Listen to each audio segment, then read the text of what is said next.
Ito mga ka-agri, share ko lang sa inyo. Itong ating kapitbahay dito sa Farm 1. Katapat lang ng kalamansi natin to, kabilang karsada lang. Ito, papakita sa inyo yung epekto ng hanip kapag ka napabayaan at hindi mo nagamot ito, lalo na nga sa mga bata na kalamansi. Kahit sa matandang kalamansi mga ka-agri, pag napabayaan mo, talaga namang malaki ang damage na gagawin ng hanip na yan. Ito, mapapansin nyo, yan, ito may 1 taon na to, itong kalamansi ko sa likod na to.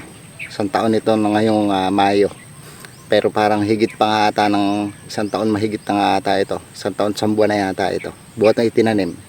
Sa 4 feet yung taas niya. Ito napabayaan ito na may-ari. Mamaya ikot-ikot tayo para maipakita ko sa inyo. Ito maganda-ganda pa itong nasa likod ko na to pero mas marami pa dyan na talagang naninilaw at nangungulag o naglagas na ng dahon. Itong hanip mga ka-agri, umatake yan pangkaraniwan mga tag-araw, yung drought season, yung mga dry season na yan, lalo na kung hindi ka nakapagpapatubig lagi ng kalamansi mo ngayong summer. Kaya yan ang magiging kalaban mo talaga. Kaya matanda o batang kalamansi, kalaban yan talaga ng kalamansi. Tang mahirap sa hanip, tutuyuin niya yung mga dahon, yung mga sanga mo, ilalagas niya yung pati yung mga malalaking sanga niyan, matutuyo yan dahil sisip-sipin niya yan. At yun isang nagiging dahilan kung bakit nasisira ang kalamansi at hindi tayo makapagpag-grow na katulad na tong ganitong kabata na kalamansi. Pag tinamaan ito, hindi ka na makakapagpag-grow ng maganda kasi mag-cure ka, tapos yung pa isa damage, nadidelay ka. Ito tulad ng isa na to mga ka-agri, makapasin nyo, hindi naman ito punggos, hindi naman ito scab kasi nga tag-araw ngayon. Bakit naninilaw? Magaspang ang dahon, nalalagas dahil yan nga sa hanip, sinisip-sip ng hanip yan. Tang epekto, lagas na yung dahon, hindi ka na makapagpalaki. Pangalawa, maggagamot ka pa. Yung iba nga maabot pa sa kamatayan niya ng kalamansi. Ito, hindi naman ito mga rolling area o hindi naman ito mga bundukin. Itong lugar na to sa amin, may mga source naman ng tubig ito. Pag tumusok ka dito sa lupa ng deep well, makakakuha ka ng tubig. Pero ito ay epekto ito hindi lang sa mga rolling area, kahit sa mga kapatagan na katulad ng sa amin na to. Kaya nararanasan to dahil nga sa ganitong napapabayaan. Napakapangit ng nag-epekto dito sa kalamansi ng natin na to, kapitbahay. Pero itong kalamansian nila na to, sana mas malakas bumulas ang kalamansi rito dahil basal po ito.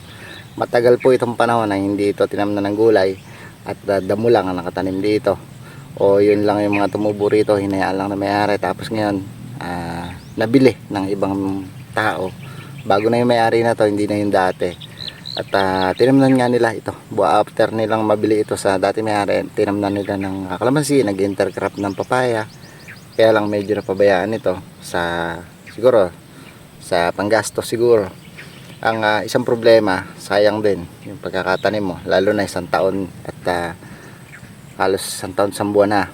Dapat kung maalaga yung nag-alaga na to, tapos ginastusan ng medyo maganda-ganda to sa pag-aalaga niya, abono, patubig, spray, ay baka magpabuka na siya ngayon dito kasi nga basal yung lupa. Kumbaga sa mabilis sanang lumaki to, malago na sana to ngayon. Siguro mga nasa 5 to 6 feet na siguro to kung talaga inalagaan ng husto to, kasi nga basal yung lupa. Pero ang nangyari, halos hindi naman lumaki yung kalamansi. Ang tutusin, dito pa po ito sa amin sa hain. Kaya yun, isang dahilan kung bakit pag pinabayaan mo yung hanip, yan ang magiging epekto mga ka-agri. Hindi na siya mag-grow yung kalamansi mo, didelay ka, sayang lang yung puhunan mo sa seedlings, sa pagpapatraktora, lahat yung paglaland preparation mo, lahat sayang lang. Kaya number 1 talaga kapag summer nagpapalago ka ng kalamansi mo, dapat talaga medyo alagaan mo ng gusto. Yung spray ka ng insecticide, ginagamit namin dyan Simbus o kaya yung Top Kill, Selecron. Yan magaganda sa panghanip yan mga ka-agri.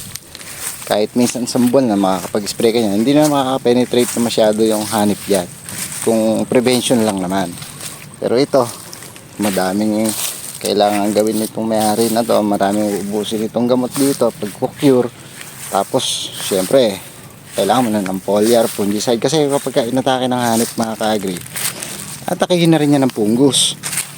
Kaya fungicide, insecticide, foliar ang kailangan mo dito mga ka-agri. Tapos abono, marami abono para sabihin madalas na abono para ikaw ay makapagpalago na ng kalamansi mo. Kasi nga na-delay.